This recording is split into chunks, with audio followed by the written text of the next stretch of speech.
My name's Julie Vincent. I'm head of college at Cedars Academy. Hi, my name is Rebecca.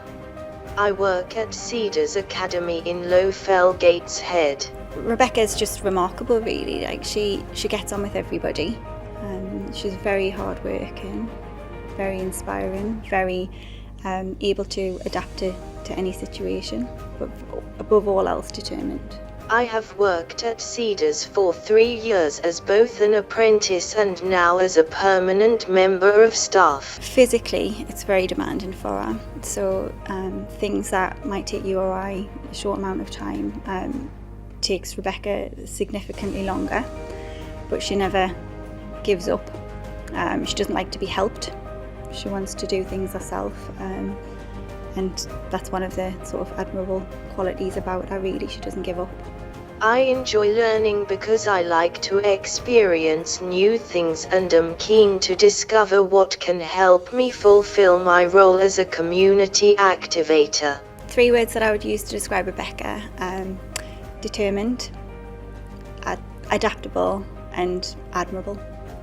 If I was to win, I think it would show people that if you really want something and you work hard, there are no barriers to achieving your dreams.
Hello, my name is Amy Rose, and I'm here to talk about employment. Let me introduce myself. I have cerebral palsy and ADHD. I am 23 years old. Today I would like to talk to you about employment and what it's like to have a job as a disabled person. My job is a 6-month contract with Kickstart, which is a government scheme to help get young people into work. My job is for 25 hours a week. I work in an office doing data entries. So my role basically includes looking so I might get doing the topic, for example, race courses. That's what I'm doing now. I've got to look at information about race courses, what race courses it is, what the dress is, and different kind of questions.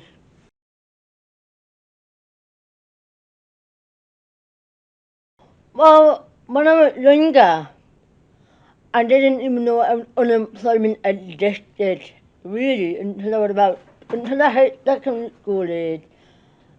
I didn't know unemployment existed at all, never mind about disabled people. At all, full stop. I didn't know employment existed. Unemployment existed, sorry, rather.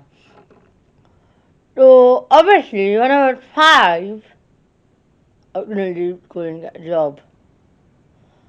When I was about 12, I started to realise about unemployment in general, but I wanted a job. And I wanted to take all the way through school. I thought I was going to leave school at 18 and get a job the next day. That didn't happen, never mind. But yeah, so basically growing up, I went to 2 mainstream schools and then special schools. The special school just as good as the mainstream schools. But the only downside I would say about special education is they don't explain about the inequality in employment, but I think needs to be fixed. When the disabled people don't leave school expecting a job straight away like most people do.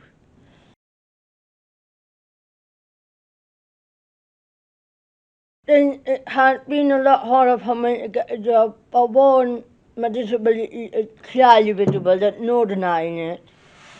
And people really don't understand disability. So I spent years trying to complete my level 2 English, like years trying to complete my level 2 English. And I thought that would end up leaving in a job, but no, it 3 years until I got a job eventually. Almost 3 years, not quite, but almost. I'm happy to have any job. I have done, in the past, I've had one or two acting job, but I was very well paid.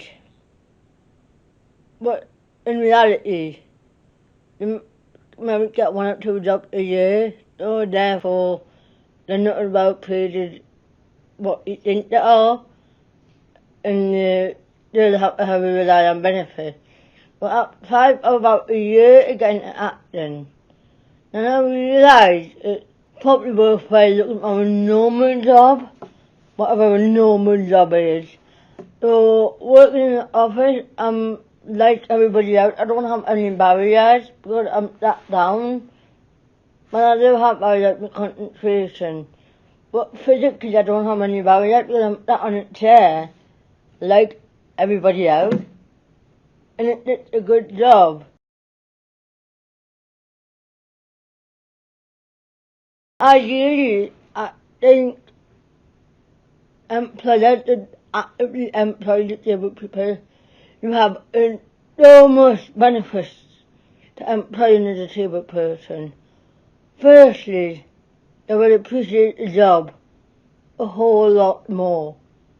I realise how hard it is to get a job, and I appreciate that part-time hours.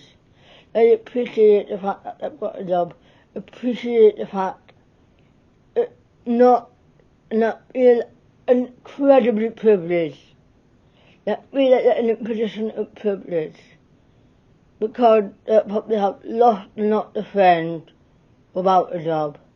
Because I appreciate that job, they're going to give it the 100% into it, and they won't slack. And won't just, like, they won't do that. They'll be ready, they'll be more. And I think if you have people with, not necessarily me, but people with, like, some people with autism have a really, really good concentration.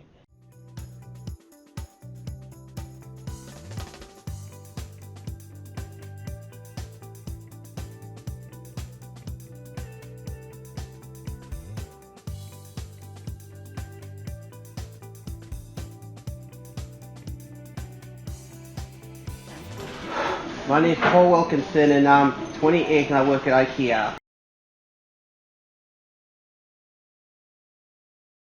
I work at textiles upstairs where I sort things like the wraps and do P-tagging. P-tags where you put fresh labels to if someone took one off.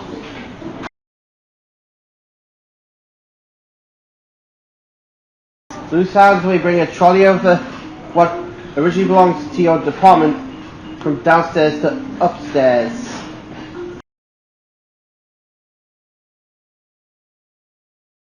Yes, I have qualifications in employment, in retail work.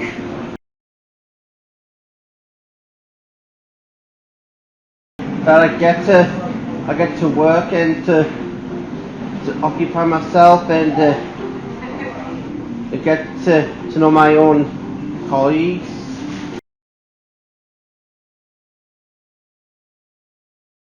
Attempt it,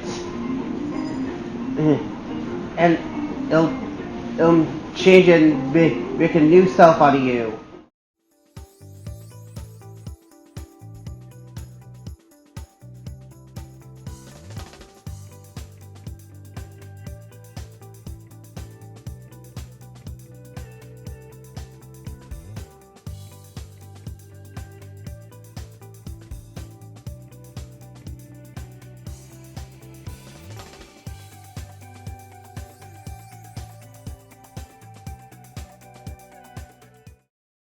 morning. My name's Philippa Joyce. Welcome to my job. I do all the cleaning and loss all the time. I do really well. Very good independent. I'm very kind and so friendly with the customers. I give her the wheelchair service and a full part of potatoes with a scooter and a wheelchair and lots to do. Lots of other things that I can do. Get a scissors, scrape all the dirt off the wheelchair. So in 2016 we were approached by Gateshead College to ask if Philippa could come and do an internship for the year, which we're glad for you to come, weren't we? We welcomed you, and from then onwards Philippa's just progressed so much, so independent now. It's been a learning curve for us because none of us in here had any training on how to work with you, did we? With people with special needs. And it's been amazing for all of us, and we feel so proud of how far Philippa's come in the time she's been here. We are all so proud of you. Not only, Philippa, are you working here, but she's now got a social life.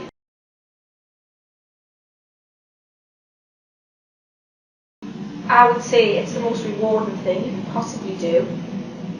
It's just to see how somebody grows and to think that you've been part of it. You know, it's just, I feel quite emotional actually talking about it, because to think how far you've come in this 5 years, to think how, you know, when you started, you know, you were in your 20s and you hadn't done anything on your own. His shot ability is incredible, we have reported in here. They all love to be around here. He needs help. You don't have to do it with brakes, with wheelchairs. Yeah. It's a bit technical and complicated. You need the same with me, training how to do it. Yeah, because it was a bit complicated at first, but once you've had your training, you know how to do everything, don't you? Yeah.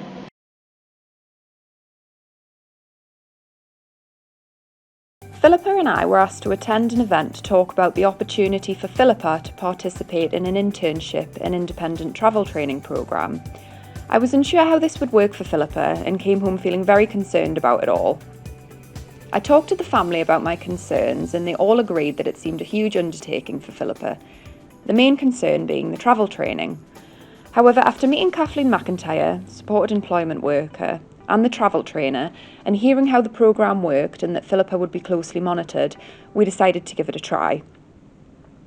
The day that Philippa came home with her uniform to start work at Shop Mobility in the Metro Centre was just amazing. She was so proud of herself and embarked on this new chapter with great enthusiasm. The first few weeks of travelling on the bus were a bit nerve-wracking, but she was closely monitored and Philippa was shadowed until she could demonstrate that she was able to cope on her own. Philippa has made friends with people at the bus stop at home where she travels on the number 1 bus to the interchange and then gets the X66 to the Metro Centre. A situation that seemed so unlikely for Philippa to cope with has now become her normal routine, which could easily have not happened had I let my worries stand in the way. Philippa loves her job. We are all so proud of her, but the best bit of all was when she told us that she loved her life. The staff at the Metro Centre have been a great support for her, and she is still making progress with what is and is not acceptable to say. Philippa is very strong-willed at times, and can be challenging to say the least if she thinks she's right.